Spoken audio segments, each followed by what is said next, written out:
Lectura del Santo Evangelio según San Juan. En aquel tiempo se celebraba una boda en Cana de Galilea. Estaba allí la madre de Jesús. Fue invitado también a la boda Jesús con sus discípulos. Y como faltara vino, porque se había acabado el vino de la boda, le dice Jesús a su madre: «No tienen vino». Jesús le responde: «¿Qué tengo yo contigo, mujer? Todavía no ha llegado mi hora». Dice su madre a los sirvientes: «Haced lo que él os diga». Había allí 6 tinajas de piedra puestas para las purificaciones de los judíos, de 2 o 3 medidas cada una. Les dice Jesús: «Llenad las tinajas de agua». Y las llenaron hasta arriba. «Sacadlo ahora», les dice, «llevadlo al maestresala». Ellos lo llevaron. Cuando el maestresala probó el agua convertida en vino, como ignoraba de dónde era, los sirvientes, los que habían sacado el agua, sí que lo sabían, llama el maestresala al novio y le dice: «Todos sirven primero el vino bueno y cuando ya están bebidos, el peor. Pero tú has guardado el vino bueno hasta ahora». Así en Cana de Galilea dio Jesús comienzo a sus señales. Manifestó su gloria y creyeron en él sus discípulos. Palabra del Señor.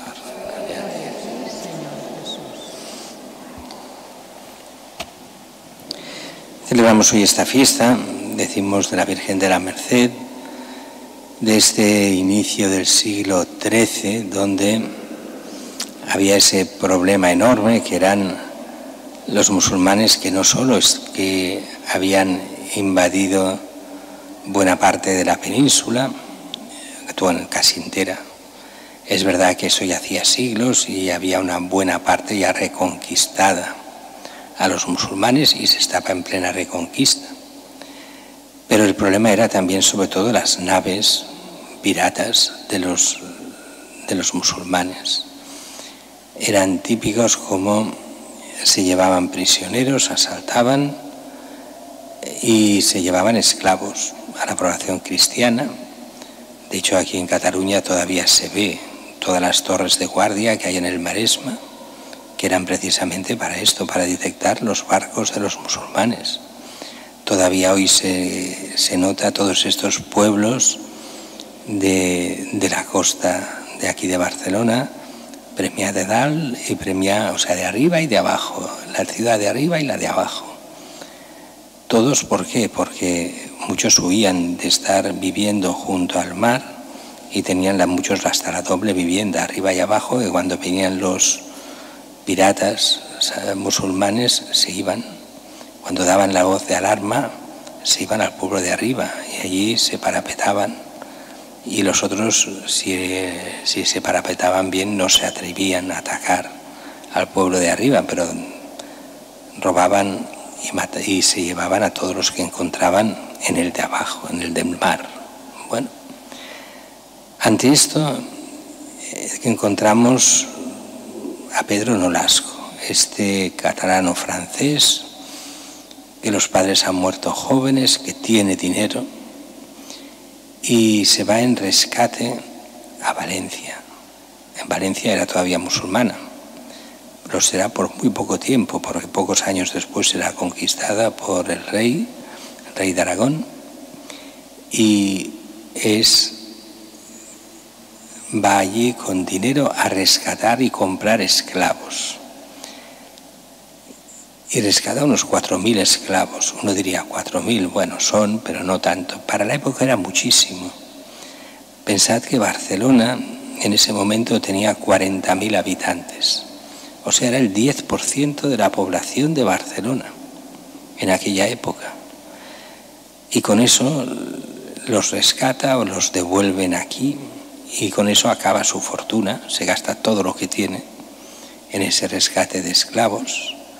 Y recibirá, según la tradición, este triple sueño que los recibe él, el rey Jaime y también San Ramón de Peñafort, donde se les pide que crean una nueva congregación religiosa, orden religiosa, dedicada a salvar a los esclavos. Y así fundarán en lo que es la Catedral de Barcelona será el inicio oficial de lo que son los mercedarios, dedicados a salvar esclavos, con los signos propios de aquí.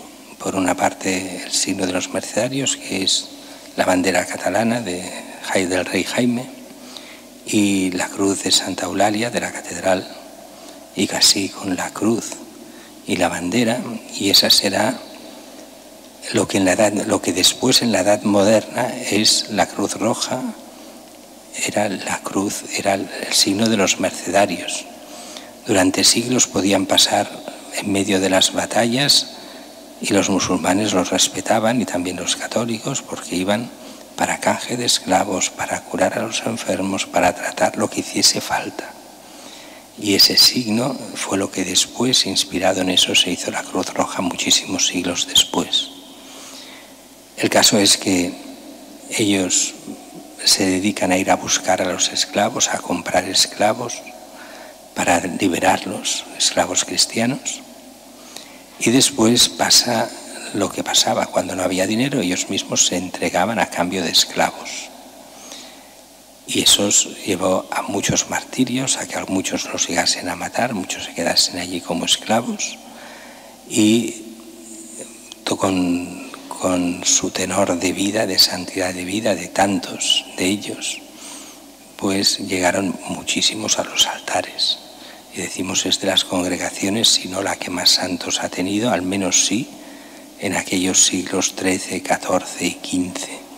Aunque recordemos que estas persecuciones, asaltar los barcos, llegó hasta el siglo XVIII, hasta hace 4 días, hasta los abuelos de nuestros abuelos, prácticamente.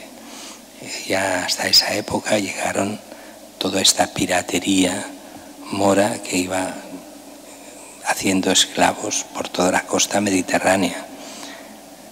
De hecho, hay muchas anécdotas de santos que iban simplemente de viaje en barco. En aquella época no habían carreteras como ahora, y de la misma Francia se iba en barco de un sitio a otro, del sur al norte, si eran en ciudades costeras. Y algunos santos allí fueron asaltados los barcos por los musulmanes y llevados esclavos.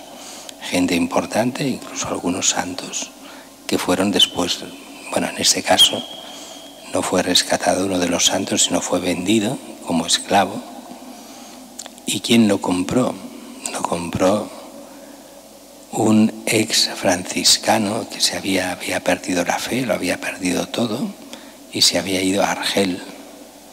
Allí tenía unos campos y lo pone de esclavo a cultivar los campos. Al final lo hace reconvertirse a la fe, y los dos huirán y los dos volverán a Francia. El ex franciscano volviendo a ser franciscano después, y este otro grandísimo santo, del cual por desgracia ahora el nombre se me va, pero que era uno de los grandes. El caso es que los mercedarios hicieron una labor magnífica. En el momento en que desaparecen los esclavos, han cambiado por otro tipo de esclavos y hacen todo lo que es la pastoral carcelaria. Eran ir a liberar de las cárceles musulmanas, pues ahora es liberar del pecado de las cárceles de todos los países.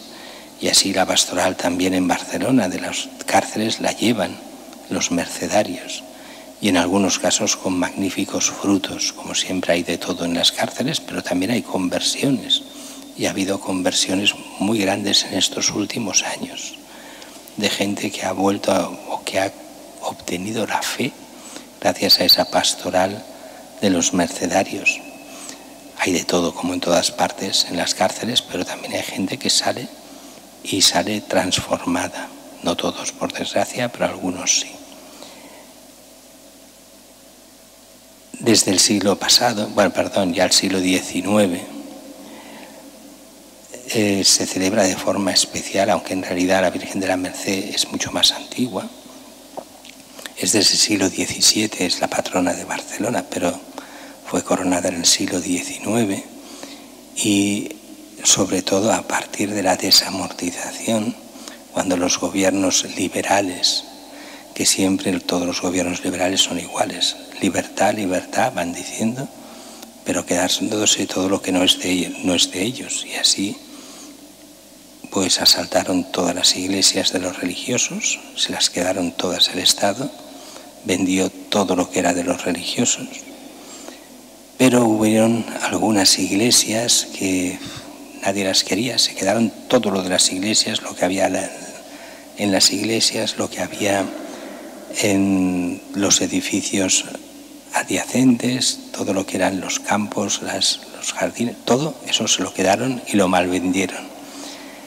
Pero algunas de las cosas decidieron devolverlas a la iglesia porque lo necesitaban.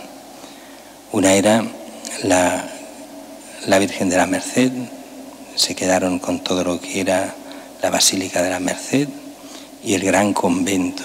El convento no lo devolvieron y lo convirtieron en capitanía, todavía hoy es capitanía general, después de casi 200 años de habérselo quedado, así robado por la cara. Después la iglesia sí que la devolvieron, que no sabían qué hacer con ella, y la devolvieron al obispado, no a los mercedarios. Y es desde ese momento que decidieron hacerla ya del todo patrona de Barcelona. Ya lo era, pero de ese momento cogió mucha más fuerza. También aquí en nuestra zona también pasó lo mismo. Gracia no tenía ninguna parroquia. Una vez se quedaron todas las iglesias de los religiosos, Gracia se quedó sin iglesias. Ninguna. Bueno, sí, Gracia sí, porque no era de Gracia. La de Caer Mariano Cubí no es de Gracia y es antigua, pero no era Gracia. Se quedaron sin ninguna iglesia en toda Gracia y entonces tuvieron que devolver, quedándose todos los terrenos, las casas, todo de las dos iglesias, pero devolvieron la que hoy es Josepets, Plaza Lesseps, y la que hoy es Santa María, que era de los franciscanos y se llamaba Jesús de Gracia en aquella época. Devolvieron, pero solo la iglesia, para que se hicieran parroquias. Y lo hacían por intereses económicos para ellos. Si no habían parroquias, Gracia no se podía hacer villa, o sea, ciudad. Y entonces Gracia perdía todas las subvenciones del gobierno. Y entonces hicieron dos cosas para que fuera ciudad. Una, todavía la sufrimos hoy, que es multiplicar el número de las calles. Entonces cada calle cambia de nombre cada 100 metros o 200 para que puedas decirse que hay tantas calles.